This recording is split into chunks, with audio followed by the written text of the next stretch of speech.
TV నేను సువర్ణ bulletin details చూస్తే మాజీ మంత్రి తలసాని శ్రీనివాస్ యాదవ్ నివాసంలో గ్రేటర్ ఎమ్మెల్యేల లంచ్ భేటీ ముగిసింది. బీఆర్ఎస్ వర్కింగ్ ప్రెసిడెంట్ కేటీఆర్ అధ్యక్షతన జరిగిన ఈ సమావేశంలో మాజీ మంత్రులు మహమూద్ అలీ, సబితా ఇంద్రారెడ్డితో పాటు ఎమ్మెల్యేలు, ఎమ్మెల్సీలు, పలువురు కార్పొరేటర్లు పాల్గొన్నారు. గ్రేటర్ హైదరాబాద్ అభివృద్ధి కార్యక్రమాలపై కాంగ్రెస్ ప్రభుత్వం అవలంబిస్తోన్న విధానాలపై చర్చించినట్లు తెలుస్తోంది. ఈ సమావేశంలో ఎలాంటి రాజకీయ అంశాలపై చర్చ జరగలేదని, కేవలం లంచ్ భేటీ మాత్రమే కొనసాగిందని తెలిపారు మాజీ మంత్రి తలసాని శ్రీనివాస్ యాదవ్.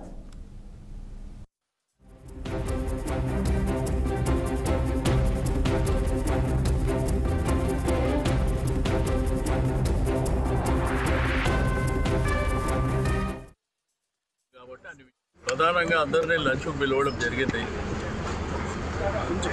లంచ్లో సరే అన్ని విషయాలు జరిగినటువంటి పండుగలు కావచ్చు, ప్రజల అంశాలు కావచ్చు, లేకపోతే హైదరాబాదు రాష్ట్రము అన్ని విషయాలు కూడా చర్చించుకోవడం జరిగింది.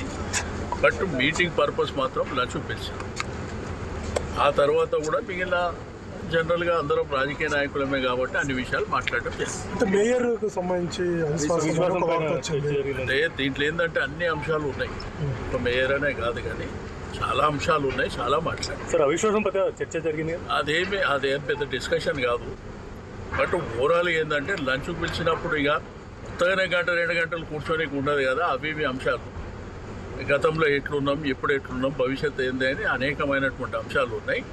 బట్ ఏదైనా కానీ పొలిటికల్గా జరిగినటువంటి అంశాలు ఏదైనా ఉంటే తప్పకుండా మీకు మీకే కదా చెప్పేది. అటువంటి చర్చలు ఏమీ లేవు. ఇప్పుడు అటువంటి చర్చలు ఏమి జరగలేదు.